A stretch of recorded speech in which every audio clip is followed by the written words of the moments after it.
The following video will provide an overview of several basic iPad controls. By the end of this video, you should be able to understand and operate the basic external buttons and controls of your iPad. Alright, this video is going to just give you a brief introduction to the external buttons and switches found on the iPad. If you have used an iPad before, regardless of the model, I'd say an iPad 2 or higher, then you could probably skip past this video because none of the buttons have actually changed. So if you're familiar with an iPad already and you know what each of the switches on the side are and where your cameras and microphone is located, then feel free to go ahead and skip to the next video. But if this is your first time using an iPad, I think it'd be very helpful for you to watch this. The first thing I would like to mention is that if the video moves too quickly, obviously you can watch it again, but included on your iPad in the iBook section is a free user guide made by Apple for iOS 7.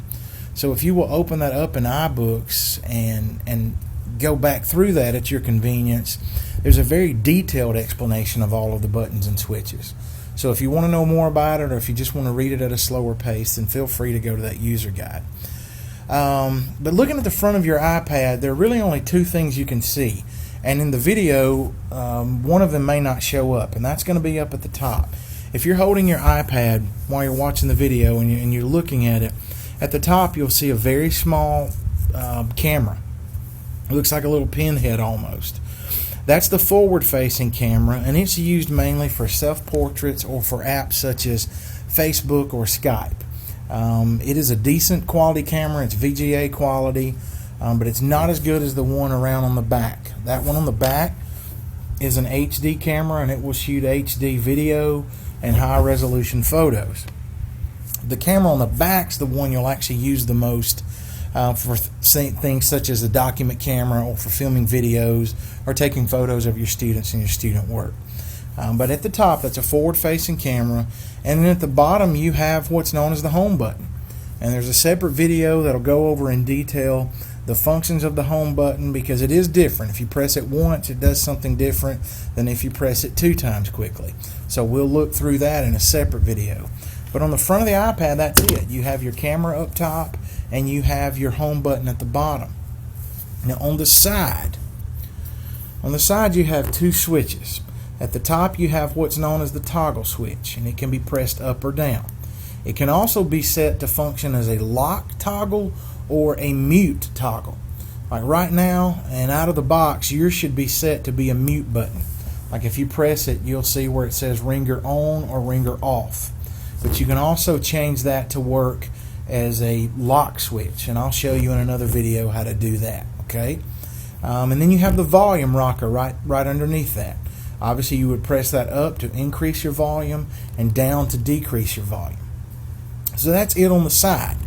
And if you turn it around on the back, at the top you'll see 3 things, and then right underneath the switch on the left you'll see your camera, which we've already discussed.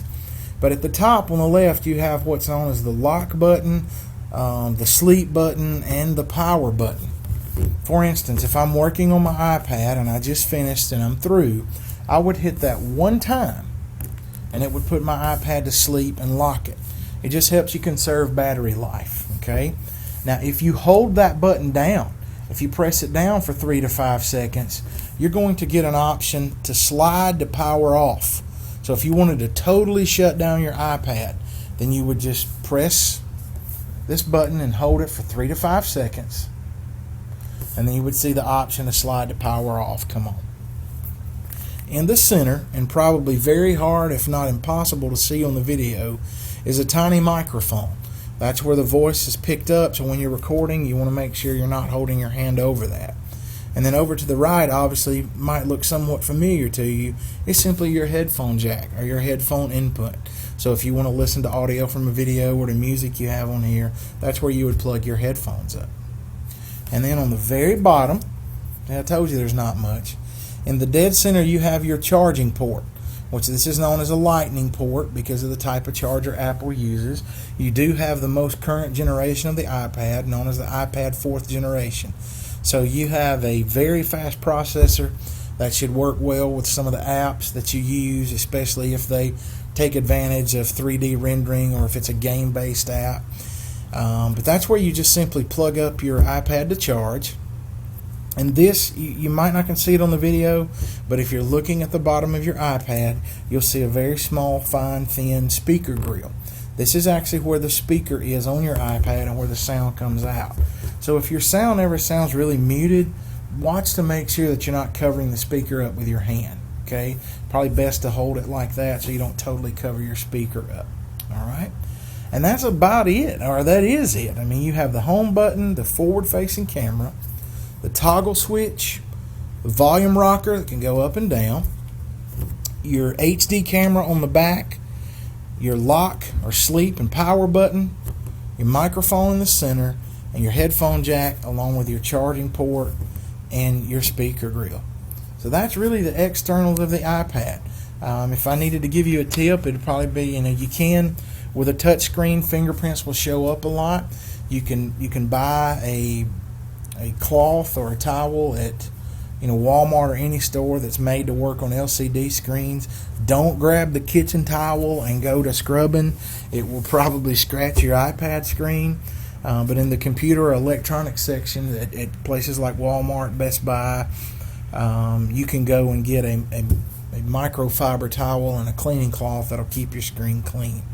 And the iPad's actually pretty resilient. I would suggest keeping it in your case. If you were to drop it on a corner, not only could it bend your corner, but you could lead to a cracked screen. And you want to just avoid that. It's a really nice device, and one that you want to take precautions with when you're handling it. But that's it. That's the external buttons and switches and knobs and all the goodies on the outside of the iPad. Please let me know if you have any questions.